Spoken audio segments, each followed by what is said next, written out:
इस वीडियो में हम बात करेंगे ब्रिज के बारे में, जो कि एक नेटवर्किंग डिवाइस है। तो इससे पहले हमने पढ़ा था रिपीटर।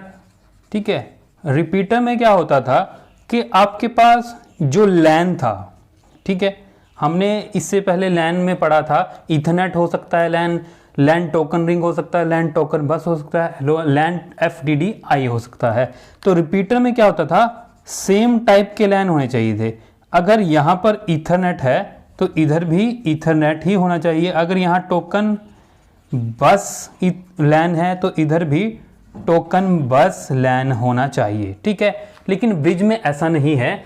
ब्रिज में अगर ये 2 पोर्ट भी हो सकते हैं, 2 से ज़्यादा पोर्ट भी हो सकते हैं। तो ब्रिज के अंदर ये एक लैन है और एक लैन ये है, तो उसमें 2 पोर्ट हैं।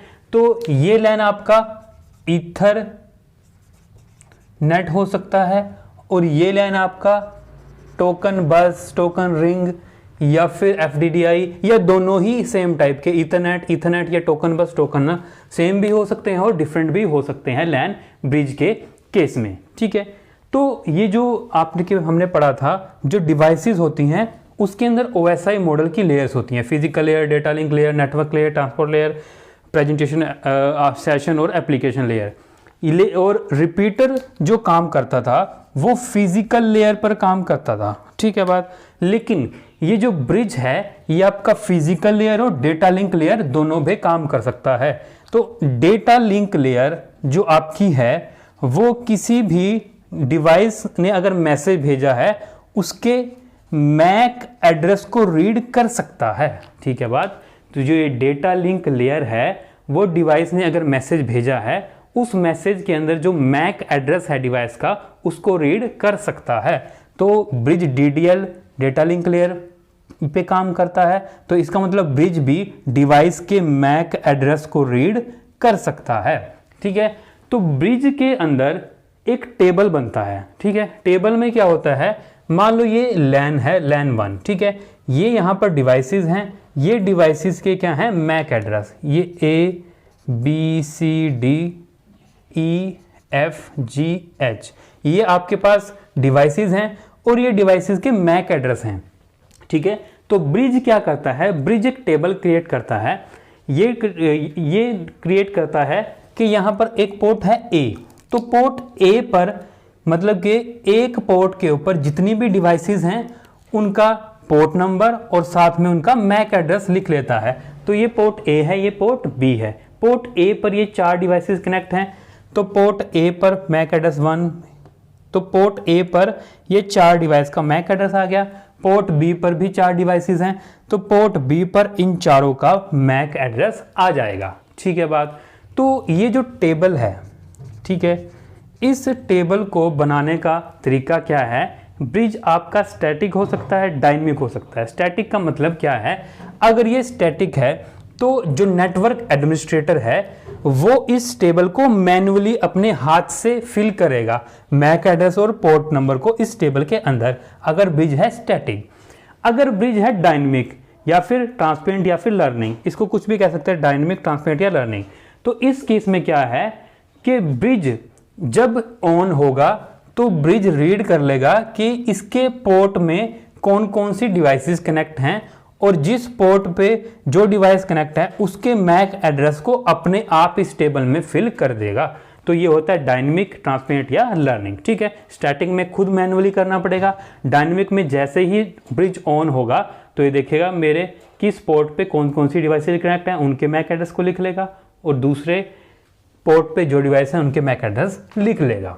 ठीक है बात, तो ये है ब्रिज आपके पास। तो ब्रिज में क्या होता है, ब्रिज कर सकता है फिल्टरिंग। फिल्टरिंग का मतलब क्या है, जैसे आपने रिपीटर पढ़ा था, रिपीटर में क्या था कि यहाँ पर डिवाइस A थी, ये B थी और मान लो इधर EFG थे। A ने B को मैसेज भेजा था।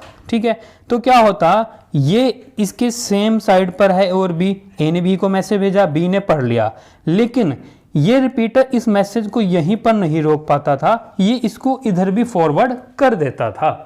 ठीक है, लेकिन अब क्या है, ये ब्रिज डिवाइस के मैक एड्रेस को रीड कर सकता है। तो A ने अगर कोई मैसेज भेजा है तो उसमें A का एड्रेस होगा, मैक एड्रेस होगा ए का, ठीक है, और उसने अगर डी को भेजना है तो डी का भी उसमें मैक एड्रेस होगा, ठीक है।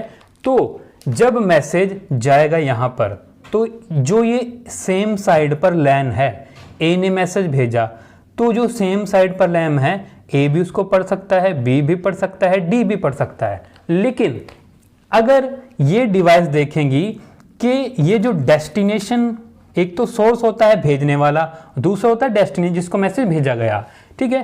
तो डेस्टिनेशन मैक एड्रेस और सोर्स मैक एड्रेस दोनों होंगे, ठीक है। सोर्स में तो जिसने वो भेजा और डेस्टिनेशन जिसको वो भेजना है। अगर ए मैसेज भेज रहा है डी को तो बी के पास भी जाएगा, सी के पास भी जाएगा।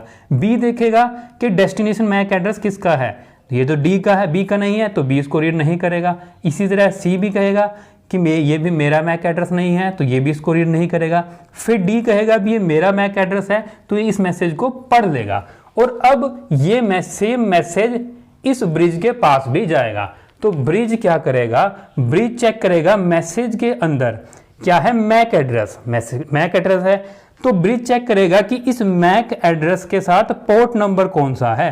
अपने टेबल में मैक एड्रेस के साथ पोर्ट नंबर को चेक करेगा, तो वो कहेगा भाई ये ए पोर्ट के ऊपर है, तो वो क्या करेगा, इस मैसेज को बी के पास फॉरवर्ड नहीं करेगा। तो ये है फिल्टरिंग, कि मैसेज को फिल्टर कर दिया गया सिर्फ मैक एड्रेस और पोर्ट की हेल्प से, ठीक है ना बात। वो देखेगा भी मैक एड्रेस मैसेज के अंदर क्या है और अपने टेबल में चेक करेगा कि उस मैक एड्रेस का पोर्ट क्या है। अगर वो सेम पोर्ट पर है तो वहीं रोक देगा, आगे नहीं भेजेगा। ये है फिल्टरिंग। फॉरवर्डिंग का मतलब, अगर यहाँ पर ए ने ई को मैसेज भेजा है तो वही चेक करेगा मैक एड्रेस। मान लो ई का मैक, ये हमारे पास मैक एड्रेस क्या है 5 और ये पोर्ट नंबर बी पे है, तो इसको आगे फॉरवर्ड कर देगा, ठीक है। अब आती है फ्लडिंग। फ्लडिंग का मतलब है यहाँ पर बी पोर्ट में अभी 4 डिवाइस कनेक्ट है। मान लो एक नई डिवाइस कनेक्ट हो गई आई, ठीक है, और इसका मैक एड्रेस है 9, तो यहाँ टेबल के अंदर तो एंट्री नहीं है, ठीक है, टेबल के अंदर एंट्री नहीं है। लेकिन जो मैसेज भेजा गया है, मान लो ए ने ई को मैसेज भेजा है, तो ई का यहाँ पर मैक एड्रेस 9 होगा और ए का 1 है, ठीक है। तो अब ये क्या करेगा, ये देखेगा भाई यहाँ पर आपके पास ये मेरे टेबल के अंदर ये मैक एड्रेस तो नहीं है, और ना ही जब मैक एड्रेस नहीं है तो पोर्ट नंबर कहाँ से होगा। तो ये क्या करेगा, इस मैसेज को फ्लड कर देगा। फ्लड का मतलब यहाँ से वो आया, दूसरी साइड पे चला जाएगा, तो वो सबके पास इस मैसेज को भेज देगा। ये क्या करेगा, सबके पास इस मैसेज को भेज देगा। तो ये कहलाती है फ्लडिंग, कि नई डिवाइस अभी नहीं है, फिर क्या करेगा, वो इस बाद में अपने टेबल के अंदर इसको अपडेट कर लेगा, ठीक है। तो फ्लडिंग का मतलब जब नई डिवाइस कनेक्ट होगी, उसको नहीं पता तो सबके पास मैसेज भेज देगा, यह है फ्लडिंग। अब आता है store and forward. Store and forward का मतलब क्या है, तो स्टोर एंड फॉरवर्ड का मतलब होता है जैसे मैसेज ए ने भेजा, ठीक है, इधर मान लो मैसेज जी ने भेजा, तो यहाँ पर क्या होगा, रिपीटर के केस में तो क्या होता है, इधर से मैसेज आया, इधर से आया, ठीक है, दोनों यहाँ आपस में कोलाइड कर गए और मैसेज खत्म। लेकिन ब्रिज क्या करता है, मैसेज को लेगा, इसके मैसेज को स्टोर कर लेगा, ठीक है, और इधर से मैसेज आया, इसके मैसेज को स्टोर कर लेगा, ठीक है, मैक एड्रेस चेक करेगा और फॉरवर्ड कर देगा। तो यहाँ पर ब्रिज के अंदर नो कोलिजन, ठीक है बात। जैसे रिपीटर के अंदर तो कोलिजन हो जाती थी, रिपीटर के अंदर भी और हब के अंदर भी दोनों में कोलिजन हो जाती थी, लेकिन यहाँ पर ब्रिज में मैसेज स्टोर होगा, मैक एड्रेस चेक होंगे, पोर्ट नंबर चेक होगा और मैसेज फॉरवर्ड कर दिया जाएगा। तो यहाँ पर नो कोलिजन इनसाइड ब्रिज।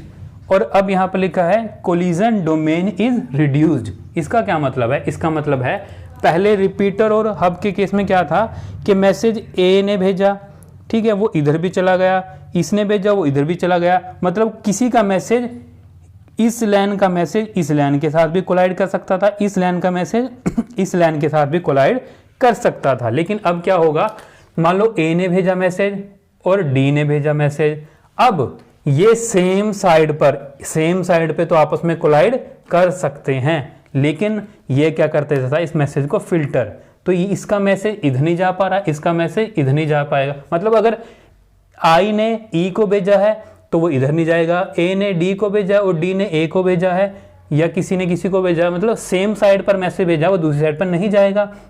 ठीक है बात, तो मतलब अपनी साइड पे तो वो कोलाइड कर पा रहा है मैसेज, वो दूसरे लाइन की साइड्स पे कोलाइड नहीं कर पाएगा। ठीक है, तो इसीलिए कोलिजन डोमेन क्या हो गया, रिड्यूस।